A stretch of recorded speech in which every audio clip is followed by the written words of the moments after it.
Good day mga kabengbeng. So ngayon magkakaroon tayo ng disassemble ng Jericho. So Jericho is made from Israel.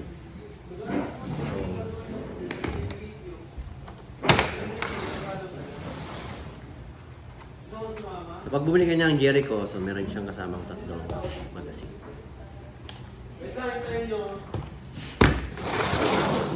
So first is safety check.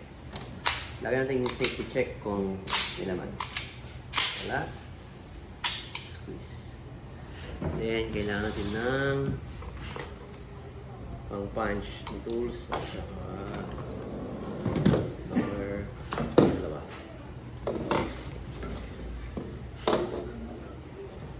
So one is merong marking siya dito para mapag-separate mo yung upper at lower receiver. So, ito yung markings niya. Focus mo siya. Yan, ito dalawa. So, focus mo lang siya dyan. Then, push. Pag matigas, gamit kayo ng piting pang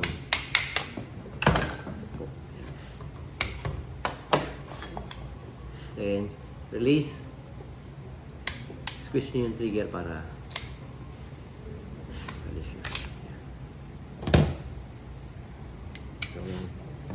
recoil spring and barrel. So basic lang naman ito. Push mo lang yung yung firing pin block niya. So, parang sa typical na 1911 na yun. Then ito.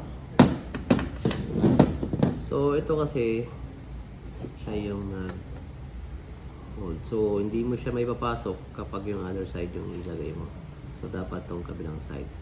Parehas sila flat side. Dito tayo sa lower receiver niya.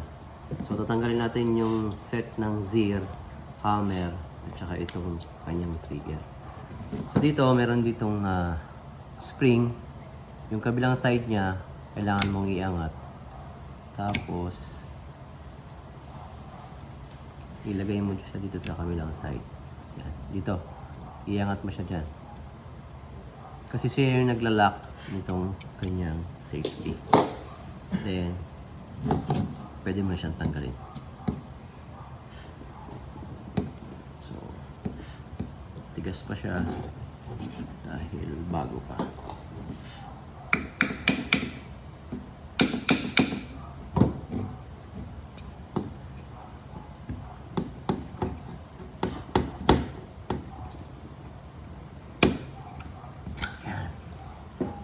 Pag natalagyan na yung natanggal niya na itong safety lever niya. So ito yung sambuong sear. So dito sa pagtanggal ng hammer, so meron siyang dalawang pin. So yan ang tatanggalin natin. So dapat yung size niya ay sakto. So maliit. Kailangan sakto. Yan. So, okay. Goods. Pinch lang natin yan siya para sa lumabas.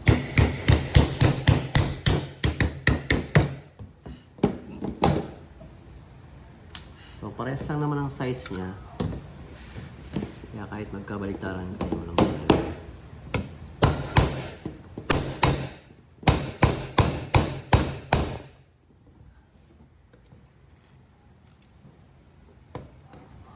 Medyo hard siyang tanggalin.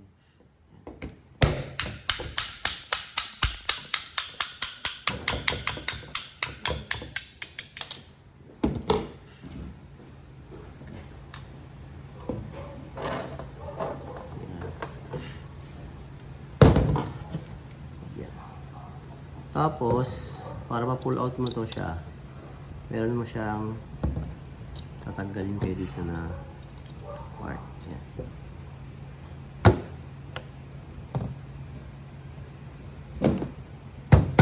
Yun.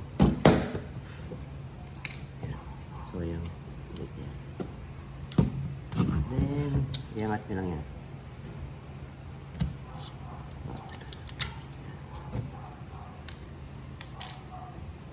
So, una nyo muna tanggalin is itong hammer.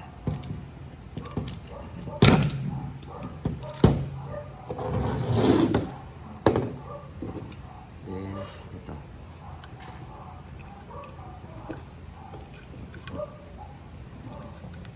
Yan. Medyo matigas pa kasi bago pa. Alright. So, wala na siyang laman.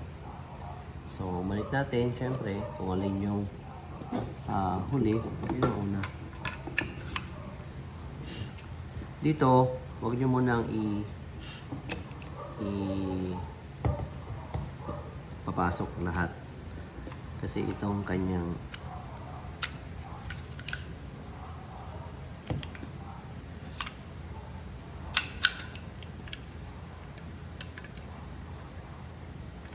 yung trigger, kailangan sabay.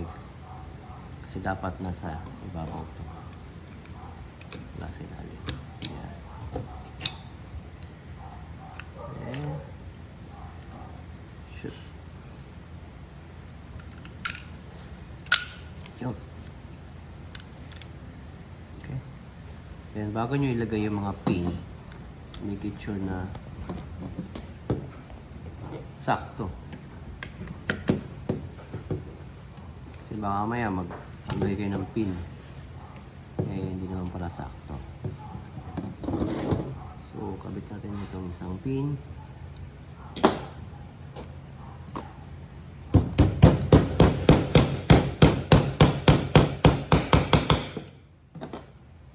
Pinch natin konti. So dito medyo hard siyang ipasok yung pin na to. Kasi bakal yung housing.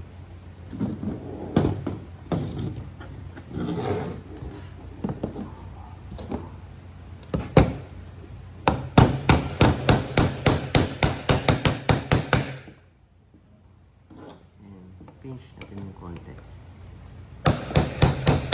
Para lumubog. Very good. Then ito yung medyo mahirap-hirap. Kailangan nyo ng konting push. So huwag kayo maglalagay ng ganito.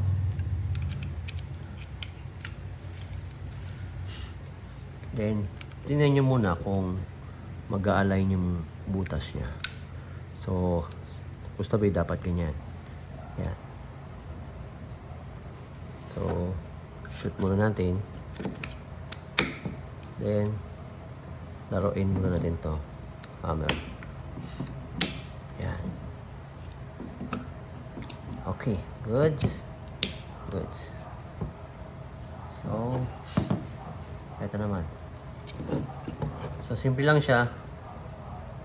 Pasok nyo lang siya dito. Wala kang dapat ilagay. Yan. Then try nyo lang i-push to. Mas maliit na pin.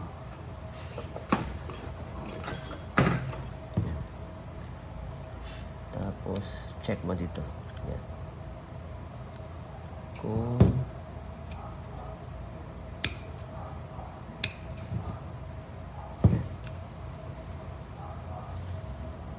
yan. So nakikita niyo yan. So dapat diyan siya papasok. Babao pa ng konti. Yan. Yan. So habang pinupush natin yan, iaabang na natin dito. Pag nag-shoot siya dyan, kailangan mo ilubog hanggang sa marinig niyo yung click. So okay na siya. Sige na. So balik na natin itong kanyang upper. So ulitin ko, etong side na to dapat ganito yung position niya. So pag maglagay kayo ng firing pin, Pag hindi nyo pinush to, hindi papasok. Yan. So, yung flat side, dito sa kabilang side. Diba, ayaw siya pumasok. So, push nyo lang siya. Yan. Pumasok na siya. Then, tayo ng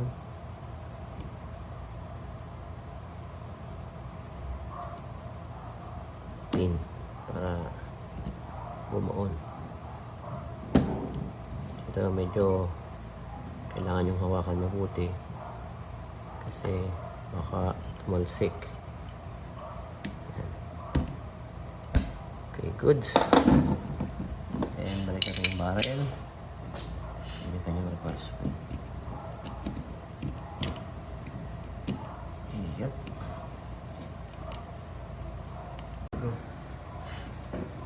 So, bago nyo ibalik, kailangan nyo ibalik tong seal spring sa kanyang posisyon. Yan. Then, saka nyo ibalik tong slide.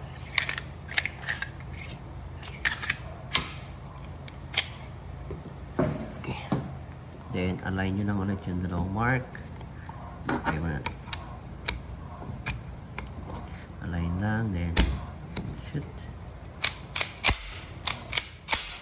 And then, function test. Okay. Release natin, release. Goods. Isa pa.